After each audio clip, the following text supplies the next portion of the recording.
Alors, pour le moment, on a un lien hypertexte. Une fois qu'on clique là-dessus, en fait, on arrive à afficher un formulaire. On développait donc dans la partie vue le formulaire. Et pour en fait appeler le formulaire, en fait, ça ne se passe pas directement. Entre les deux, il y a le contrôleur, c'est la méthode doget qui permet justement de invoquer la vue, qui est dans webinf vue. Alors, mais pour le moment, si on clique sur inscription, rien ne se passe parce que normalement, dans le formulaire, on a dit que le fait d'envoyer le formulaire, ça va invoquer encore une fois le contrôleur, mais avec la méthode de post. Avec la méthode post. Et du coup, donc, il faut développer la méthode de post dans la classe qui représente le contrôleur et qui est une servlette en fait. Donc, maintenant, ce qu'il faut faire, c'est traiter le cas où quelqu'un a saisi enfin des données dans le formulaire et a cliqué sur le bouton inscription. Et qu'est-ce qu'on va faire? On va, dans la méthode de post, on va tout simplement créer une instance de la classe qu'on a développée permettant de générer des messages d'erreur en cas de problème. Et puis, puisque cette classe-là va contenir deux choses, l'utilisateur qui représente le formulaire et les messages d'erreur, donc on peut les utiliser pour afficher la vue avec les messages d'erreur et avec les champs saisis par l'utilisateur. Si tout va bien, si on n'a pas d'erreur, bon, on va afficher un résumé. Alors comment on va faire ça au niveau du code source? En gros, donc dans la partie do post, donc là, c'est le formulaire. Donc on a un formulaire rempli et envoyé. Rempli, on n'est pas sûr, mais de toute façon, on vient si on est là, c'est que l'utilisateur a cliqué sur le bouton inscription dans le formulaire. Alors qu'est-ce que je vais faire? Donc, je dois faire la vérification du formulaire, enfin, pour être plus précis des données du formulaire, d'accord, et construction de utilisateur et erreur. Alors, tout ça, ça se passe comment? C'est le constructeur de vérification formulaire qui fait le travail. Il a besoin de la requête. Dans la requête, il va trouver tous ces paramètres. Il va les récupérer paramètre par paramètre. Il va essayer d'initialiser mon utilisateur. S'il y a un problème, il va mettre un message d'erreur dans le map erreur. Donc c'est assez bien structuré. Donc, vérification formulaire inscription, on va appeler ça un form, est égal new. Donc, vérification formulaire inscription, ça prend la requête et il fait son travail. À partir de ce moment, on a un objet form qui contient erreur et utilisateur. Alors, passer utilisateur, le résultat de vérification à la vue. D'accord. Alors pour faire ça, on va mettre cet objet qui contient erreur utilisateur dans la requête. Alors pour faire ça, c'est très simple. Request dispose d'une méthode qui s'appelle set attribute et on va mettre l'attribut form. Alors d'accord, donc form, on va la stocker, le stocker, cet objet-là, on va le stocker dans la requête. Et on doit lui donner un nom. D'accord, c'est form, parce que le nom de la variable, ça, c'est une variable locale à ma méthode. À l'extérieur, c'est-à-dire dans la partie request, on va l'appeler form. Et on peut donner un autre nom. Ensuite, on doit passer la requête avec l'objet form, qui contient encore une fois, je précise, erreur et utilisateur, à ma vue. Et ça, on sait très bien le faire, c'est request.getRequest. GetRequest dispatcher. Alors le path, pour ne pas se tromper, je vais prendre ça. D'accord. Voilà. Et il faut faire attention, c'est que on vient de passer la requête à la vue, et dans la requête, il y a le form, et dans le form, on a les vérifications. Alors, j'enregistre ça, et après, je dois tester, d'accord, mon travail. Alors je reviens, donc ça c'est le lien d'inscription, je clique, je suis sur le formulaire, Alors, enfin, je suis dans le formulaire, et normalement, si je clique ici, je suis, enfin, je vais invoquer le contrôleur. Alors après, on va rien voir de spécial ici, parce qu'on n'a pas encore changé la vue pour qu'elle profite du fait qu'elle dispose de l'objet formulaire. Ben justement, pourquoi on a passé l'objet formulaire à la vue? Parce qu'on a besoin d'afficher les erreurs s'il y en a des erreurs. Alors, pour afficher les erreurs, je vais utiliser, et c'est l'objectif de toute façon de l'exercice, c'est d'utiliser le JSTL et l'Expression Language. Alors là, moi je dis s'il y a une erreur, je vais l'afficher, s'il n'y a pas, je ne vais rien afficher. Et ça, c'est le comportement qu'on a directement lorsqu'on utilise l'Expression Language. L'Expression Language, s'il trouve l'objet, il affiche. S'il ne trouve pas, il n'affiche pas. Alors, l'objet s'appelle form. Et dans form, on a erreur. D'accord? Et dans erreur, ben, c'est un hashmap. C'est dans l'entrée nom, on va trouver le message d'erreur qui est correspondant. Si ça existe, il sera affiché. S'il n'existe pas, il ne sera pas affiché. Vous voyez? Très bien. Donc, on va tester déjà sur le nom.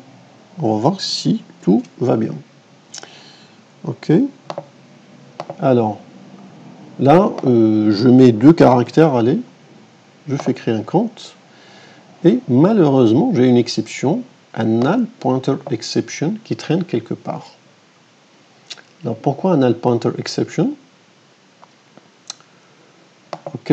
Alors, qu'est-ce que j'ai fait de mal? Alors là, il n'y a pas de souci, ça ne peut pas générer le null pointer exception. Dans le contrôleur, on a développé cette partie-là. Alors là, c'est le form, il n'y a pas de souci, a priori. Bon. Ces deux-là, de toute façon, ne peuvent pas poser de problème. Okay. Bah, là, si il y avait une erreur dans l'URL, il y aura l'erreur 404. Et c'est un attribute, ça ne pose pas de problème. Donc c'est probablement dans le form. Et dans le form, bon, on n'a pas beaucoup de code quand même.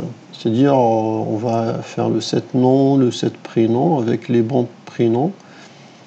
Donc set nom, paramètre nom, j'en suis presque sûr que j'ai bien vérifié ça. Nom de compte, c'est compte, etc., etc. Alors, qu'est-ce qui... ça peut être quoi le problème? Ben, a priori, j'aime bien jeter un coup d'œil ici. Alors, on a nom, prénom, c'est des private. Get nom, ça fait l'affaire. La vérification du nom, c'est nom.string.length inférieur à 3. Et voilà. Set prénom. Ah mince. Voilà. C'est ça le problème en fait. C'est, je pense, dans set prénom, j'ai oublié, j'ai mis nom. D'accord. Et apparemment, ça pose un petit problème. Prénom. Ah oui, j'ai fait du copier-coller. Donc, ça c'est... Alors, prénom. Alors, ce qui s'est passé, en fait, dans la vérification, il a travaillé sur ces valeurs-là et non pas sur les paramètres passés ici. D'accord? Donc, voilà. C'est pour ça que ça pose un problème. Nom de compte. Voilà. Et, par ici, mot de passe. Alors, c'est la raison pour laquelle il faut faire attention lorsqu'on fait du copier-coller. Et en plus, lorsqu'on est en train de parler en parallèle, au lieu de se concentrer sur son code. Ok, et j'espère qu'il n'y aura plus de problème avec ça. Alors, je reviens ici. Je fais inscription, créer un compte. Non, ça persiste. Alors, ça persiste. Est-ce que je dois relancer le serveur? On va voir. Est-ce que j'ai tout corrigé? Mot de passe, c'est bon. Nom de compte, c'est bon. Prénom, voilà. Il me semble que c'est bon. Je relance pour en avoir le cœur net. Créer un compte. J'ai encore un problème. Alors, il me semble que peut-être on doit justement faire attention lorsque l'utilisateur ne saisit pas de valeur. C'est-à-dire, peut-être le nom, c'est un null. Et si on essaie de faire un trim sur un null, ça ne va pas passer. Donc, on va tester si non, if non égale à null. Donc, alors, ou, bah, si c'est pas null, donc la longueur est inférieure à 3. Dans les deux cas, on va lancer une exception. On va tester ça pour en être sûr que c'est ça le souci. Alors, moi, ce que je vais faire, je vais mettre des valeurs ici, des valeurs ici. Là, il n'y a pas de... Je vais voir si ça va fonctionner. Oui, ça marche. Donc, c'était ça le problème. Alors, donc, on va corriger notre code. Donc, à chaque fois, avant de faire le trim, il faut vérifier que le prénom n'est pas null. Donc, si c'est null, c'est pas la peine d'aller vers le trim. C'est le ou avec raccourci qui permet de faire de ça. Si ça est true, c'est pas la peine de regarder le reste. Ben, si c'est pas true, c'est différent de null. Là, il faut vérifier la longueur. Donc, pareil ici, nom de compte, nom de compte.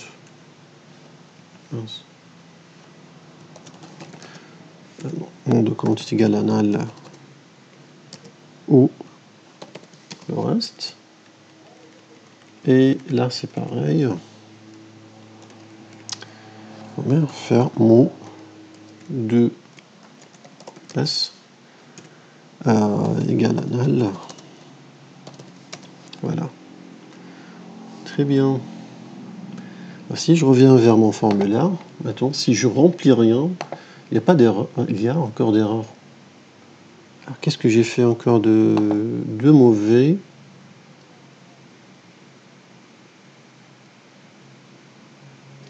Ouais, je pense que c'est le problème.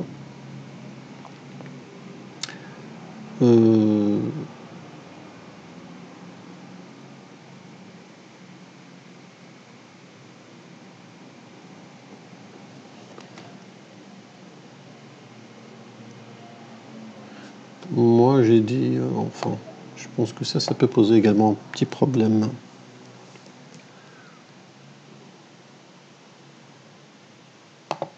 Allez.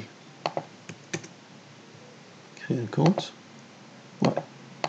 Alors, enfin, pourquoi ça posait un problème? Parce que si on ne met pas un mot de passe, donc le mot de passe c'est null, et là on demande enfin, ça retourne null, et sur null on essaie de faire equals. D'accord? Donc, ça doit fonctionner uniquement si on a le mot de passe. Donc, qu'est-ce que je vais faire? Enfin, j'ai supprimé les commentaires. Je vais dire ça. On ne teste ça qu'on est sûr, si on est sûr qu'on a le mot de passe. On est sûr que on a le mot de passe si on est dans la partie try. Ah, pardon. J'ai essayé de faire de formatage. Ok, d'accord. Alors, si on est dans le try, donc là, ça s'est bien passé. Donc, on a le mot de passe. Si on est dans le cache, donc le mot de passe n'est pas bon, donc c'est pas la peine de regarder la confirmation. Voilà. Oui, ça me semble correct comme ça. Ça va. Donc, voilà. Créer un compte. Si on met rien, ça marche. Et on a le message d'erreur. Ok. Après, on va essayer d'améliorer encore cette interface-là.